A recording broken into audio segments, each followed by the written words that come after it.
আগের মিনি ব্লগটাই বলছিলাম না, এখানে একটা রিলেটিভস আছে আমাদের হায়দ্রাবাদে। তো চারমিনার গেট ঘুরে এসে সেই আঙ্কেলটার ঘরেই আমরা গেছিলাম। ওখান থেকে খাওয়া দাওয়া করে এখন আমরা এসেছি চৌমাল্লা প্যালেসে। এই জায়গাটা না খুব সুন্দর, হাতে আমাদের অনেক কম সময় ছিল, আর আঙ্কেলটার ঘর থেকেই চৌমাল্লা প্যালেসে আসতে মাত্র 5 থেকে 10 মিনিট মতো লাগে পায়ে হেঁটে। এখানে আমাদের এক একজনের টিকিট লেগেছিল 100 টাকা করে। হাতে যেহেতু অনেকটা কম সময়, সেই জন্য আমরা তাড়াহুড়ো করে দেখছিলাম। আমাদের হাতে যদি আরেকটু বেশি সময় থাকতো তাহলে আমরা হয়তো আরও ভালোভাবে এই জায়গাটা দেখতে পারতাম।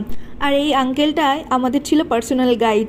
তো এই ভিতরটাই মানে এই ঘরের ভিতরটাই দেখো অনেক জিনিসপত্র রয়েছে, ব্যাগ, শাড়ি, জুয়েলারি। তো এইটা না এখানে সেল করে, তো আমরা সেগুলোই দেখছিলাম এখানে ঘুরে ঘুরে। এখানে না ভিডিও অ্যালাউ ছিল না, তবুও আমি অল্প অল্প করে কিছুটা ভিডিও করে নিয়েছিলাম। তারপরে এখানে আরও একটা ঘর ছিল যেখানে রাজা রানীদের পোশাক পরে ফটো তোলা হয়। তো আমরা কোনো ফটো টটো আর তুলিনি। চৌমাল্লা প্যালেসের অনেকগুলো ভিডিও করেছি, আস্তে আস্তে সব শেয়ার করব। আজকের মিনি ব্লগটা কেমন